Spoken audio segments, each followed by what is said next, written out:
¿Qué tal, hermanos? Vamos a continuar nuestro estudio. Estamos en el libro de Primera de Samuel. Primera de Samuel. Nos quedamos en el capítulo número 5.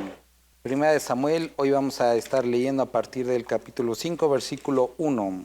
Vamos a comenzar a leer. Dice: cuando los filisteos capturaron el arca de Dios, la llevaron desde Ebenezer a Asdod. Y tomaron los filisteos el arca de Dios y la metieron en la casa de Dagón y la pusieron junto a Dagón. Vamos a orar. Padre, agradecemos mucho que el día de hoy podamos leer tu palabra, Dios. Ponemos este tiempo en tus manos y queremos suplicarte que seas tú hablando a nuestros corazones, que tu Espíritu Santo confronte, que traiga consuelo, que traiga dirección a nuestras vidas, Dios, y que podamos agradarte. Bendito eres. Amén. Sale, hermanos. Si recuerdan, en el estudio pasado vimos cómo el arca de Dios fue capturada. Capítulo 4 nos describe algo. Había una guerra, habían salido a pelear la nación de Israel, pero lo que sucedió es que ellos se vieron no superados, pero sí derrotados. Lloraron, se entristecieron, pero ¿por qué es que ellos habían estado siendo oprimidos por los filisteos? ¿Recuerdan? Por su pecado. Estamos viendo que esta historia está en el contexto del libro de los Jueces.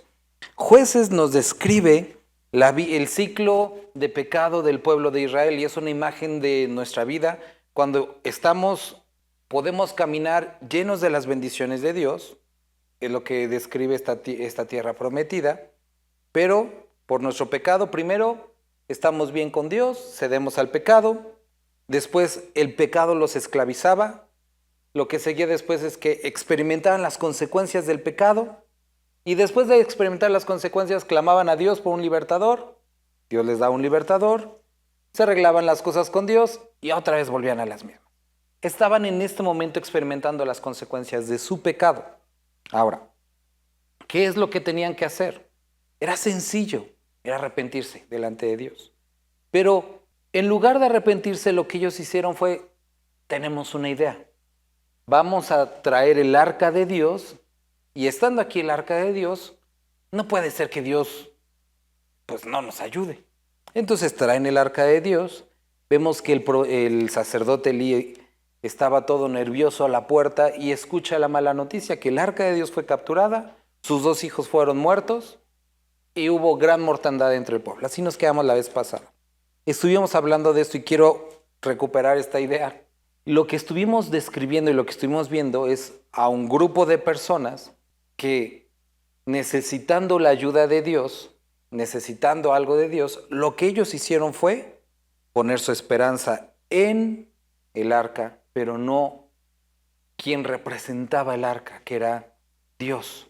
La presencia de Dios se representaba o se manifestaba en el arca, pero ellos, en lugar de confiar en la presencia de Dios, pusieron su esperanza sobre el arca.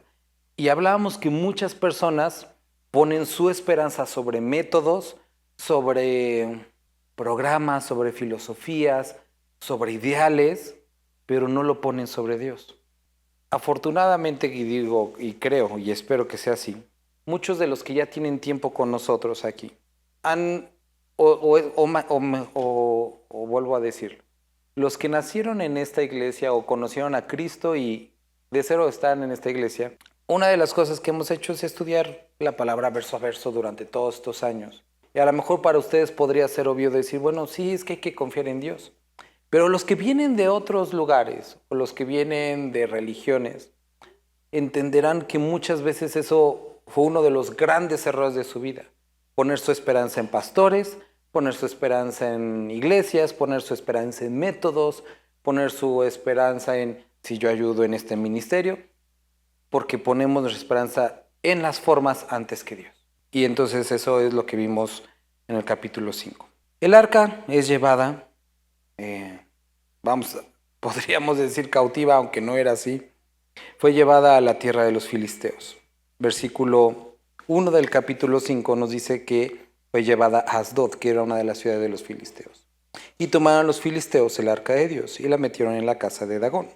Dagón era un dios que Según la mitología, lo que ellos pensaban era el padre de Baal, era el padre de Baal, una deidad que hemos visto repetidamente o la vimos repetidamente en el libro de Jueces. ¿Por qué se caracterizaba esta deidad?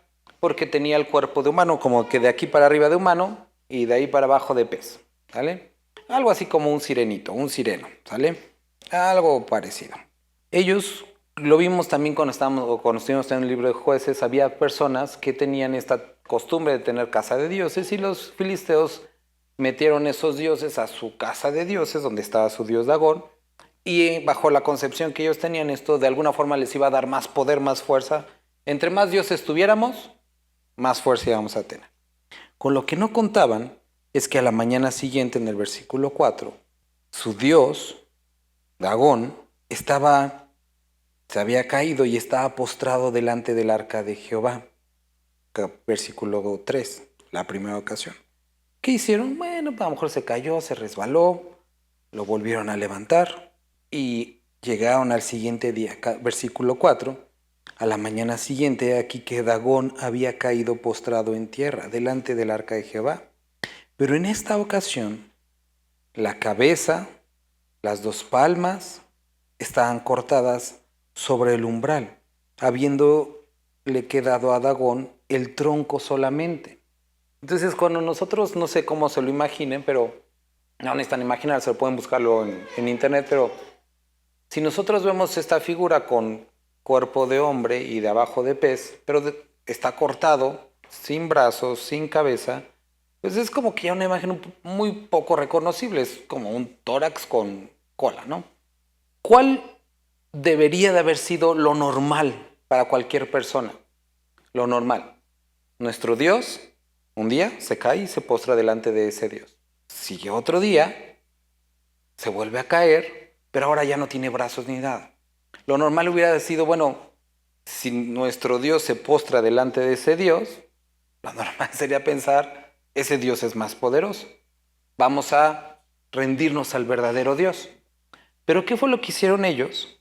Según lo que podemos leer ahorita más adelante, es que ellos vieron dónde cayó la cabeza del dragón y dice que cayó sobre el umbral y a partir de ahí nadie pisaba ese umbral, es decir, lo hicieron un lugar santo.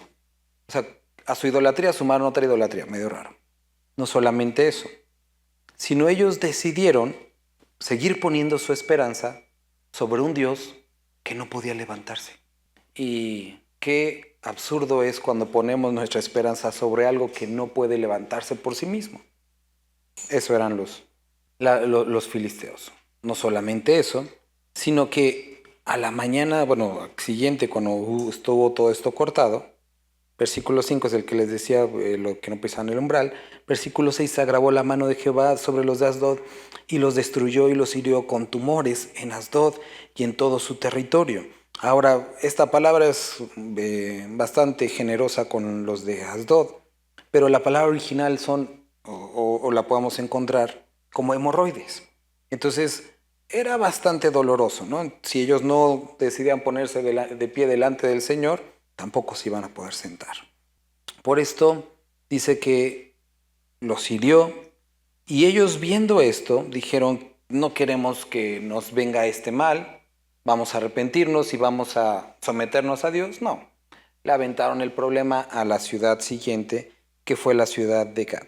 Pasó lo mismo en la ciudad de Gad, versículo 8, versículo 9, y ellos dijeron, vamos a arrepentirnos. No, le echaron el problema a los de Ecrón.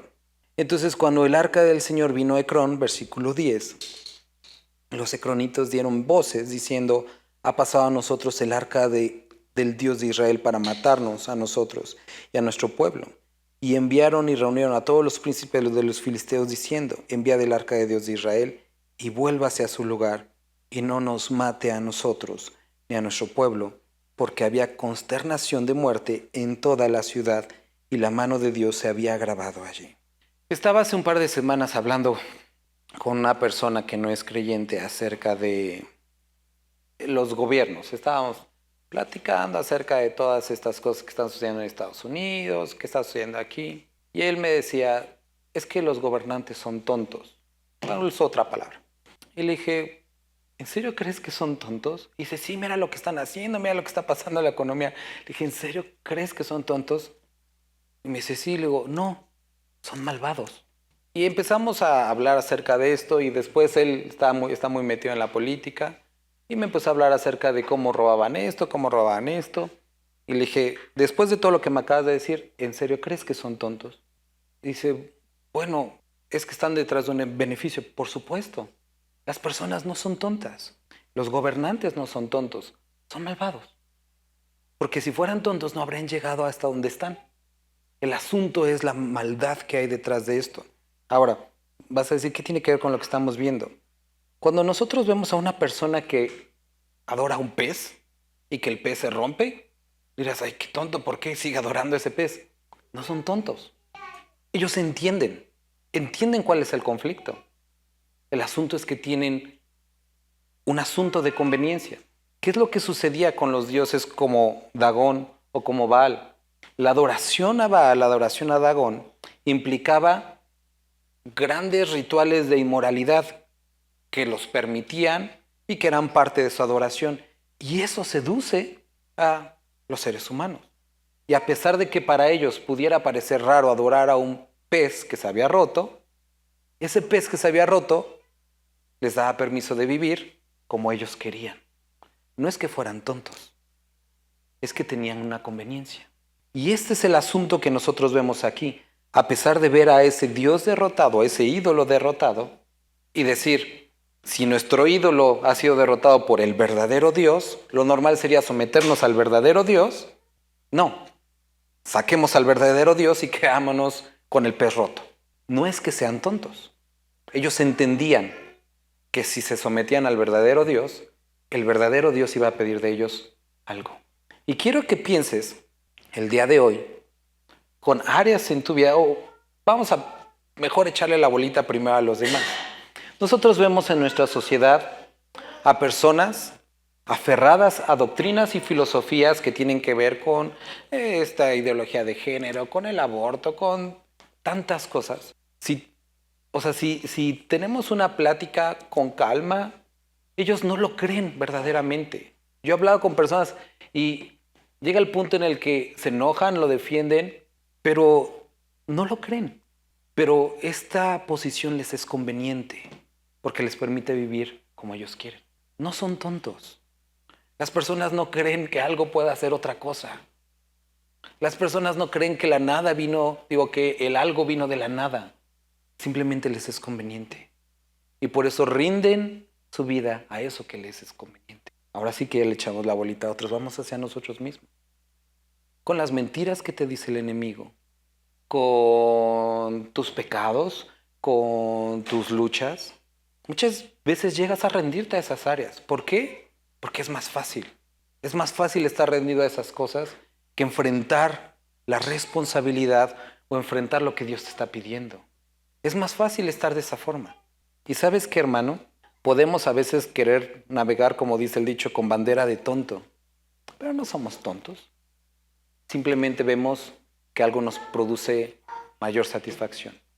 Y hermano, hermana, necesitamos ver hoy lo ridículo que se ve que alguien conociendo al Dios vivo se rinda a otro tipo de pensamientos o filosofías. Es absurdo ver que esto tiró a mi Dios, vamos a sacar a lo verdadero. Pero a veces lo hacemos. Tenemos la verdad de Dios y la cambiamos por las mentiras del enemigo. Tenemos la verdad y decidimos, o tenemos la vida y decidimos irnos por el camino de muerte. ¿Por qué? Porque el camino de muerte es más amplio, más espacioso. Eso que lleva a la perdición es más espacioso. Pero el camino que lleva a la vida es estrecho. Ahora, quiero que consideres esto. En este momento de lo que te estoy hablando no es de aquellos que somos, o de los que no son salvos, más bien. Estoy hablando de aquellos que conocemos la salvación y que tenemos la salvación, pero que consideramos el camino que Dios ha puesto delante de nosotros, que es complicado, que es retante, pero a veces no nos es conveniente. Y decidimos por lo que es más fácil. Eso es lo que hicieron los filisteos. Otra cosa que quiero que consideremos aquí. Y es importante. Cuando el dios o su ídolo cae en 2 ocasiones, se me fue la onda. Con el ídolo se cae en 2 ocasiones y ellos lo vuelven a levantar. Y después dicen, vamos a sacarlo. Ellos entendieron que había algo ahí. Ahora, versículo 11 dice que tienen este consejo y dicen, vamos a sacarlo, porque hay heridos de tumores o hemorroides. Y dice, y el clamor de la ciudad subía al cielo. Entonces, dice que estuvo estos 7 meses ahí, esta circunstancia. Los filisteos, llamados a sus sacerdotes, adivinos, preguntaron, ¿qué haremos del arca de Jehová? Hacednos saber de qué manera la hemos de volver a enviar a su lugar. Ellos dijeron, si enviáis el arca del Dios de Israel, no la enviéis vacía, sino ellos dijeron, pagadle la expiación. Entonces seréis sanos y conoceréis por qué no se apartó de vosotros. Y ellos tienen este plan. Vamos a poner aquí unas figuras de oro, una por cada líder de los filisteos y una por cada ciudad.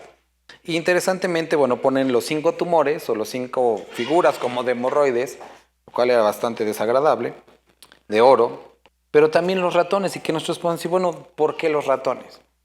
Cuando nosotros nos podamos a leer un poquito más, algo de lo que hablan algunos historiadores, teólogos, es que la mortandad seguramente se dio, por eso tienen estos ratones, por causa de los ratones. Y lo que sucedió, por ejemplo, lo podemos ver en Europa, lo de la peste bubónica, que era esta enfermedad producida por las heces y la contaminación de los ratones. Es una de las teorías, es una de las razones que se da, y entonces por eso hubo gran mortandad y ellos toman las figuras de ratones. Si fue o no fue, da igual. El chiste es que una figura por cada ciudad y una figura por cada líder. Ellos entendían que esto representaba lo que les había traído la mortandad. La ponen ahí y después dicen, vamos a traer 2 vaquitas que estén amamantando, que estén criando, que nunca hayan tenido un yugo, eso quiere decir que no sepan jalar, y las vamos a poner juntas. Vamos a poner el arca sobre una carreta, y si estas vacas llevan el arca hasta la ciudad de Israel o hasta el territorio de Israel, quiere decir que sí fue Dios. ¿Por qué? Porque naturalmente o normalmente una vaca que está criando no se alejaría de su becerro. Nunca se alejan de su becerro. Sería algo contrario a lo natural. Y si ellas no se van para allá, sino que se regresan con sus becerros, es que no fue Dios, ¿no? Todavía seguían como cuestionándose si no era esto, si era eso. Y lo que sucedió es que, porque era de Dios, las vacas caminaron hacia el territorio de Israel. Y ellos se quedaron viendo, observando hacia dónde iba todo esto. Versículo 10. Y aquellos hombres lo hicieron así, tomando 2 vacas que criaban, las uncieron al carro y cerraron en casas de sus becerros. Luego pusieron el arca de Jehová sobre el carro y la caja con los ratones de oro y las figuras de sus tumores. Y las vacas se encaminaron por el camino de Bet-Semes y seguían camino recto, andando y bramando, sin apartarse ni a derecha ni a izquierda. Y los príncipes de los filisteos fueron tras ellas hasta el límite de Bet-Semes. Y los de Bet-Semes segaban el trigo en el valle, y alzando los ojos vieron el arca y se regocijaron cuando la vieron. Entonces el pueblo de Israel vio que venía el arca. Ahora, recuerda cómo se veía el arca. ¿Te acuerdas? Era vamos a describirlo así, era una caja de madera recubierta de oro. Tenía una tapa. ¿Cómo se llama esa tapa? El trono de gracia le decían. Y sobre esta como bandeja que era conocido como el trono de gracia tenía 2 ángeles, 2 querubines, con las alas casi tocándose, viendo hacia abajo. Tenía las argollas de oro. ¿Y dentro qué es lo que había? La ley, la vara de Aarón que reverdeció y maná. ¿Sale? Eso es lo que tenía. Entonces ellos se alegran porque habían escuchado de la batalla, que la habían perdido. Después de 7 meses regresan a la nación de Israel. Entonces ellos se alegraron. El carro vino al campo de Josué en Bet-Semes y para allí donde había una gran piedra. Y ellos cortaron la madera del carro, ofrecieron las vacas en holocausto a Jehová, y los levitas bajaron el arca de Jehová y la caja que estaba junto a ella, en la cual estaban las joyas de oro. Y las pusieron sobre aquella gran piedra, y los hombres de Bet-Semes sacrificaron holocaustos y dedicaron sacrificios a Jehová en aquel día. Y hasta aquí decimos, órale, qué padre, todo bien. Cuando vieron esto, los 5 príncipes de los filisteos volvieron a Ecrón el mismo día. Y hasta ahí acabó, vamos a decir, lo de ellos. Estos fueron los tumores de oro que pagaron los filisteos en expiación a Jehová por Asdod, uno por Gaza, uno por Ascalón, uno por Gat, uno por Ecrón, uno. Y los ratones de oro fueron conforme al número de todas las ciudades de los filisteos, pertenecientes a los 5 príncipes. Dice, así las ciudades fortificadas como las aldeas sin muro, la gran piedra sobre la cual pusieron el arca de Jehová, está en el campo de Josué de Bet-Semes hasta hoy. Entonces, y aquí la historia se pone interesante, Dios hizo morir a los hombres de Bet-Semes porque habían mirado dentro del arca de Jehová. Hizo morir del pueblo a 50,070 hombres. Y lloró el pueblo porque Jehová lo había herido con tan gran mortandad. Y dijeron los de Bet-Semes, ¿quién podrá estar delante de Jehová, el Dios Santo? ¿A quién subirá desde nosotros? Y enviaron mensajeros a los habitantes de Kiriat Jearim, diciendo, los filisteos han devuelto el arca de Jehová, descended pues y llevadla a vosotros. Y ahora tampoco el pueblo de Israel quería el arca. El asunto aquí está, en el caso de los filisteos, la habían metido a su casa de dioses, habían pensado que era algo que podían derrotar. Y ahora sí, perdón, ya regresó el asunto a mi mente. Ellos habían pensado que la habían secuestrado y que ahora tenían control de Dios. Ahorita vamos a ir a esto. Esto es algo... ¿Recuerdan qué estuvimos hablando el domingo? El domingo terminamos el libro de Jueces. Terminamos con la historia de Levita y cómo ellos habían, en su enojo, en su ardor, en su ira, ellos habían ido contra la ciudad, ¿sí? Consultan a Dios, pareciera que tienen una respuesta, lo hacen y mueren. Van otra vez, consultan, pareciera que tienen una respuesta, lo hacen y mueren. Hasta la última vez que entienden exactamente. Ellos estaban así por causa de su pecado. Sacrifican y entonces las cosas cambian.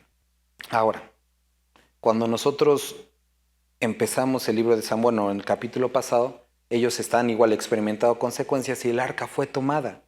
Esto que estábamos viendo era una consecuencia. Espero no perderlos. Ahora, ¿qué es lo que sucedió con los filisteos? Los filisteos dijeron, se escuchan voces de alegría. Lo que pasó es que de seguro trajeron el arca. ¿Qué vamos a hacer con un Dios tan poderoso? Y dicen entre ellos, varones filisteos, pónganse rudos, pónganse fuertes, para que no nos apresen los judíos, los hebreos. Si ya vamos a pelear, por lo menos vamos a pelear bien. Y ellos pensaron que habían ganado. Y ellos pensaron que habían derrotado a Dios. Derrotaron al pueblo, pero no derrotaron a Dios. Esto es algo importante que nosotros tengamos que ver. Dios juzgó al pueblo por causa de su pecado, pero Dios no estaba cautivo. Y era lo que quería demostrarle al pueblo de los filisteos. Derrotaron al pueblo de Israel, pero no derrotaron a Dios. No es que Dios haya sido derrotado. No es que Dios haya perdido. Y Dios no necesitaba del pueblo para regresar a donde el arca tenía que estar. En el caso de Dagón, no podía levantarse. En el caso de Dios, Dios no estaba en el arca, claro está. Pero esto que representaba de alguna forma su presencia, no estaba cautivo. Y es regresado al lugar. Ahora, todo esto por lo siguiente. ¿Por qué murió el pueblo de Dios? ¿Qué es lo que representaba la tapa? La gracia. Y cuando tú quitas la tapa de gracia, ¿qué es lo que encuentras adentro? La ley. Considera lo siguiente, hermanos. Porque hoy que estaba estudiando esto, Dios me vuelve a asombrar como Él tiene asuntos que está tratando con nosotros como iglesia. ¿Qué hablamos el domingo? El domingo hablamos exactamente de este asunto. Estuvimos en Mateo cuando habla acerca de que si quieres ayudar a tus hermanos, necesitas primero quitar el ojo, la viga que está en tu ojo, antes de poder quitar la paja que está en el ojo de tu hermano. Y cuando llegamos a este libro de Samuel, este capítulo, que simplemente es el que toca el día de hoy, nos volvemos a encontrar con el mismo principio. Encontramos Y vamos ahora a Lucas capítulo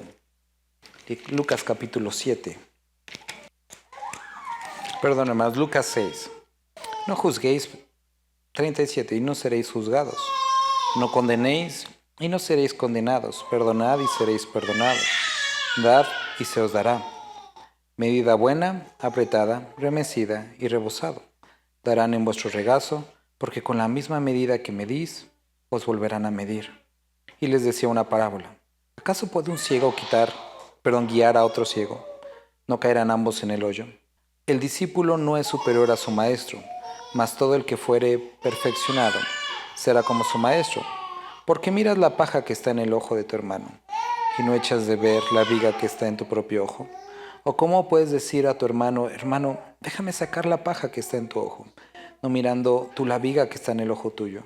Hipócrita, saca primero la viga de tu ojo y entonces verás bien para sacar la paja que está en el ojo de tu hermano. Ahora me gustaría que pudiéramos nuevamente regresar a Mateo. Más quería que lo podamos leer en otro evangelio, pero Mateo capítulo 5 en el Sermón del Monte. Nosotros me gustaría que consideráramos algunas cosas. Vemos en el capítulo 5 en el Sermón del Monte que va a algunos asuntos acerca de la ley. Empezando desde el versículo 17 diciendo que él no vino a abrogar la ley, sino a cumplirla. Y cuando llega al versículo 21, cuando habla acerca de la ira, dice, oíste que fue dicho a los antiguos, no matarás, y cualquiera que matara será culpable de juicio.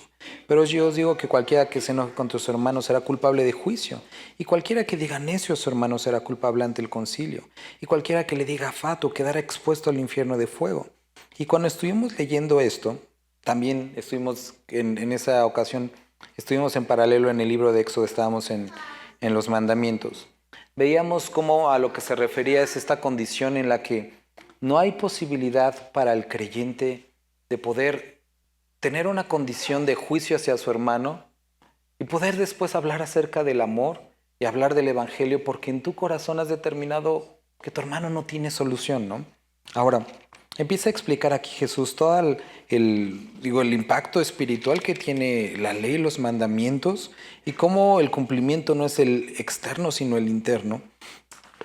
Y cuando llegamos al capítulo 6, que habla acerca de la oración, y después habla acerca de la oración modelo del Padre Nuestro, llega al versículo 2 y dice, y perdona nuestras deudas como también nosotros perdonamos a nuestros deudores. Y no nos metas en tentación, mas líbranos del mal, porque tuyo es el reino, el poder, la gloria por todos los siglos. Amén.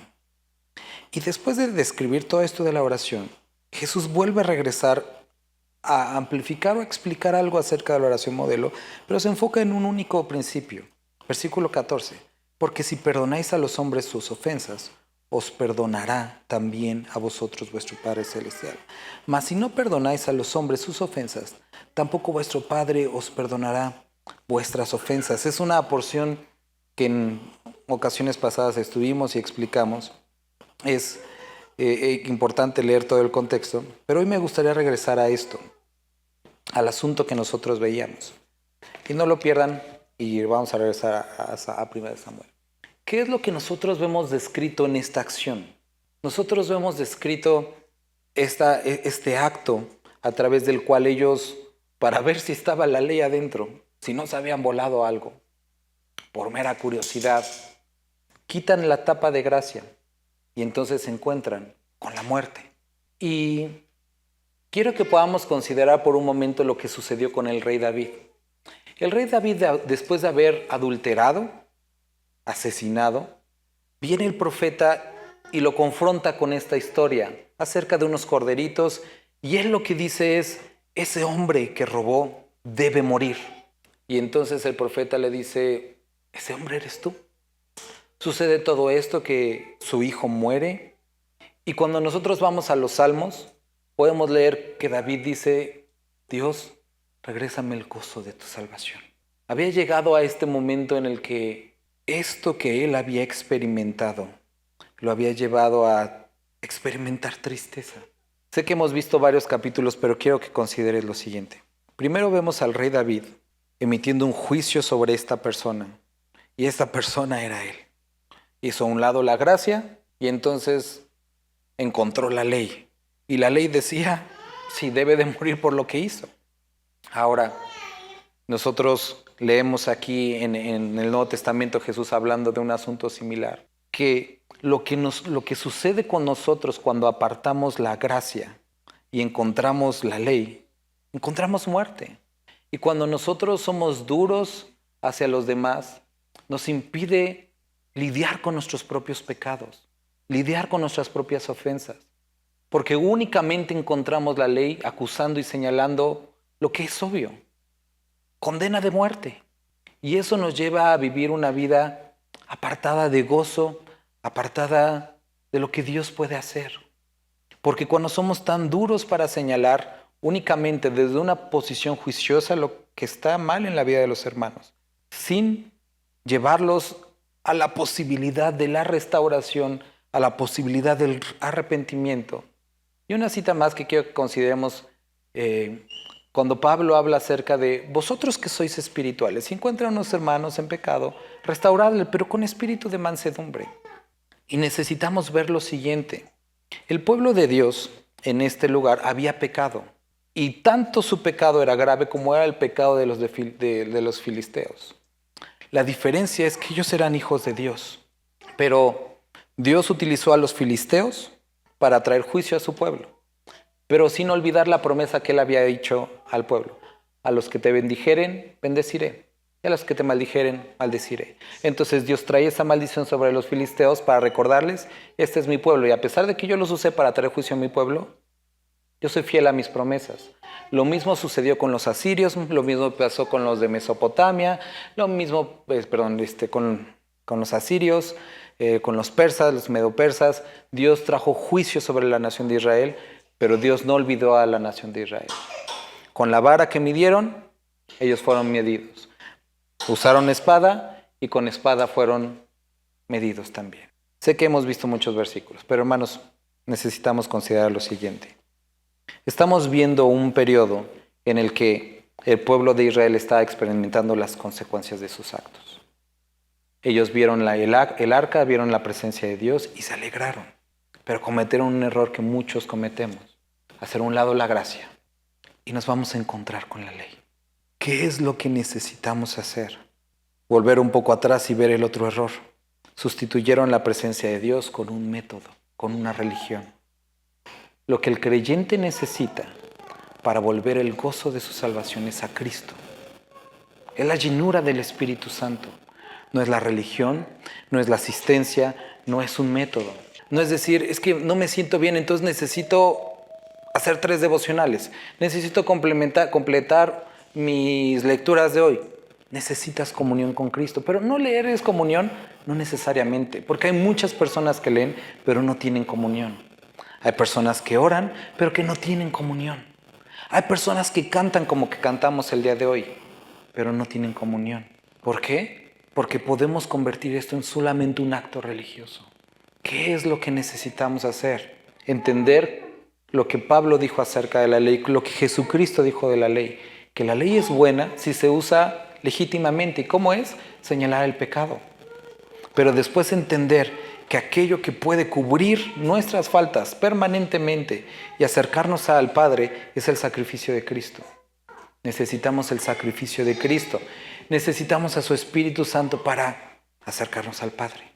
Eso es lo que necesitamos hoy ver, que como creyentes necesitamos acercarnos a Dios no sobre la base de nuestros actos, no sobre la base de nuestros esfuerzos, sino sobre la base de su esfuerzo, que es la cruz, y que Él puede cubrir todo pecado, toda falta, y que a pesar de nuestros muchos errores, los cuales no digo que continuemos en ellos, pero necesitamos entender que Él nos ama, quiere borrarlos, quiere perdonarlos, quiere nuestro arrepentimiento, pero necesitamos acercarnos a Él en base a su sacrificio, no en base a nuestras obras. ¿Por qué? Pablo lo escribió. Aquellos que quieren justificarse por las obras de la ley de Cristo se han desligado y de la gracia han caído. Ese es un gran peligro. Queridos hermanos que estamos el día de hoy, en el libro de Jueces estuvimos viendo las consecuencias de apartarnos de Él. Pero aquí nosotros también vemos las consecuencias de querernos acercar a Él a través de actos vacíos. Necesitamos a Cristo. Necesitamos la comunión con Él. No se trata de nuestra fortaleza, no con ejército, no con caballos, sino con mi espíritu. ¿Qué otra cosa necesitamos considerar? Este es el asunto que tuvo Pedro con Juan. Todos habían huido. Y Cristo viene y les ofrece la reconciliación a través de una comida. Y Pedro todavía se pone en la posición de decir, ¿y este qué? ¿Por qué viene? Y Jesús le tiene que decir, oye, Pedro, te estoy dando chance otra vez. Deja de ver a los demás. Si yo quiero que este permanezca hasta el final, ¿tú qué? Y muchas veces, sintiéndonos perdonados, cometemos el error de empezar a compararnos con los demás. Es que ¿por qué él? ¿Por qué ella? ¿Tú qué? Acércate a Dios en base a su sacrificio, no en base a tus obras, pero tampoco compares con los demás. Permite que Dios haga la obra en ti, que sea restaurado tu corazón, que sea quitada la viga que está en tu ojo. Y entonces tendrás la capacidad de ayudar a los demás. Y si Dios te ha atravesado por momentos en los que te ha permitido ver la viga que está en tu ojo, agradece por eso. Sácala. Esfuérzate en su gracia, no en la ley. Esfuérzate en la gracia y ayuda a los demás. No trates de meter el pie, ayuda a los demás. Y terminamos con esto. Dijeron los de Bet-Semes, ¿quién podrá estar delante de Jehová, el Dios Santo? ¿A quién subirá desde nosotros? ¿Quién podrá estar delante de Jehová, el Dios Santo? ¿Quién, hermanos? ¿Alguno de los que estamos aquí? No. Ayer hablaba con la persona que me cortaba el cabello y me decía, le dije, oye, ¿por qué me empezó a hablar que ya fue a muchas iglesias y todo eso? Y le dije, oye, pero si hoy te murieras, hoy, ¿a dónde irías? ¿Al cielo o al infierno? No, pues yo creo que sí al infierno. Aunque pues no soy tan malo, no engaño a mi esposa, le pago bien a mis trabajadores, pues no creo que Dios sea tan mala onda como para no dejarme entrar, ¿no? Y le dije, ¿has pecado una vez? Y me dice, sí, ya te la perdiste. Y dice, pero todo lo bueno que he hecho, digo, ¿a poco lo bueno equipara a lo malo? Y dice, pues a lo mejor no tanto, pero entonces estás diciendo que puedes impresionar a Dios y que el sacrificio de Cristo no funciona. Y dice, no, bueno, pues sí, ¿verdad? Entonces yo creo que sí al infierno. Y le digo, ¿y a poco quieres quedarte ahí? No, pero me dices que no se puede. Exactamente, no se puede. Por eso necesitas a Cristo. Porque ningún acto de piedad es suficiente para expiar tus culpas. Y eso es algo que tenemos que entender hoy. Estas personas llegaron a la conclusión que llegaron los filisteos y tomaron la misma acción tonta. Como fallé, como no puedo, mejor me alejo. Y no es así. Ellos deben haber dicho, nadie puede ponerse delante de Dios, todopoderoso y santo, pero es amplio en misericordia, grande para perdonar. Y la ventaja es que hoy podemos entender esto, que por eso exactamente Cristo vino. ¿Para qué? Para ponerse entre Dios y nosotros y que sea su justicia imputada hacia nosotros y por eso podamos tener acceso al Padre. No son nuestros actos, es su misericordia. Y queridos hermanos, hoy me gustaría que si algo te puedes llevar, que recuerdes esto. ¿Quién puede ponerse delante del Dios Santo y Todopoderoso? Nadie. Por eso necesitas a Cristo. Y llegando a Romanos dice, si Cristo es el que justifica, entonces ¿quién te condena? ¿Quién te condena si Cristo es el que se justifica? Y a los que justificó, salvó, santificó y glorificó. ¿Pero por qué hace eso? Efesios, por el puro afecto de su voluntad. Porque Él quiere. No vas a encontrar nada bueno en ti. No existe, no hay. Pero es Dios de misericordia, Padre de toda consolación. Y no se trata, claro está, sabemos que para que sobreabunde la gracia caminemos en pecado. De ninguna manera. Se trata de que hoy puedas salir confrontado con su gran amor y que por su puro amor quiso salvarte. Deja de buscar algo bueno en ti, no lo vas a encontrar. Aférrate a su gracia y deja que Él santifique tu vida. Quita la viga que está en tu ojo y busca ayudar a los demás, pero que Cristo haga la obra en tu vida. Vamos a orar. Padre, gracias por esta porción que pudimos leer el día de hoy. Queremos suplicarte, queremos rogarte, Dios, que nos ayudes a no caer en este error de buscar fórmulas, sino vayamos directo a ti. Y tampoco hacer a un lado la gracia, porque lo único que vamos a encontrar es la ley, la cual nos para en seco y es insuficiente para acercarnos a ti. Que busquemos acercarnos a ti a través de esto. Tu gracia, tu sangre que fue derramada, tú que puedes cambiarlo todo. Te alabamos y bendecimos, Padre. Amén.